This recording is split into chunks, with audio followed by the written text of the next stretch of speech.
let's talk about feelings. You're right. For the 9th consecutive year, all the way back to 2015, it looks like we're not going to have a team in the men's Final Four. We used to have a team almost every year. Louisville has not played in the NCAA tournament since 2019. Indiana's going to miss the field for the 5th time in 7 seasons. And Kentucky went off the rails last week with home losses to Florida and Tennessee.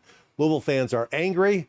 Kentucky fans are angry. Indiana fans are angry. Here's the question. On a scale of 1 to 100, what's the proper anger index for fans of each program? Eric, Well, start with Louisville. let's do that. And it's always dangerous to tell people how they should feel as opposed to how they do feel. But I think Louisville fans, it's funny. I polled them on Twitter. We're going to see some responses roll through as we talk about this. I thought they'd be at about an 80. Maybe they should be at about an 80. A lot of them are either high up there, 70, 80, something like that, 60, or at 0 because they say they're apathetic. And that apathy is the dangerous thing. What do you think?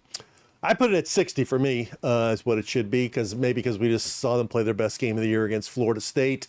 And I think if you step back away from it, which no one's willing to do, you can look at one thing. 3 freshmen who all look like they are winning ACC players with the opportunity to grow. Tyler Johnson has been really good in the games Louisville's won. Curtis Williams, still up and down, but good. And Caleb Glenn's getting better. He's a rebounder and a defender. That's a building block. When you also consider that Trey White, who had the 27-point game against Clemson, and Sky Clark are only sophomores, they don't lose anybody off this team. Well, and it's like one fan said, right now I'm at a 22 because we just won a game. Call me after the next loss. I'll be back up to 99.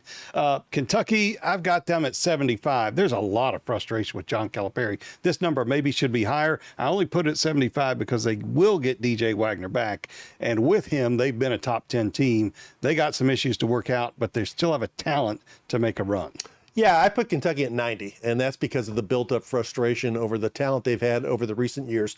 You look at the NBA All-Star teams, there's 7 Kentucky players in the game. Yeah. They have no NCAA tournament rings to show for it. Now they got another team that has 7 guys, 7, listed as top 100 prospects for the next NBA draft.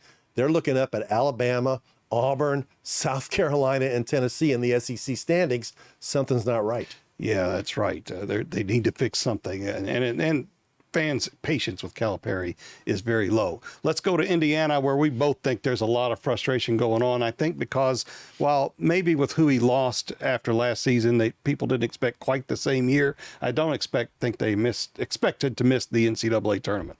Well, I put it at 80. Yeah. They lost to a first-year coach, Mike Rhodes, with a Penn State team with a losing record by double digits in Bloomington. That's 80. Yeah, I'm right with you. I think that's 80. That's a pretty good number. I like the graphic. That Penn State deal was not good. So it was ugly. That was a bad home loss. One of his worst that he's had since he's been there. You can catch every episode of Overtime on WDRB+. Download the app on your phone or TV today.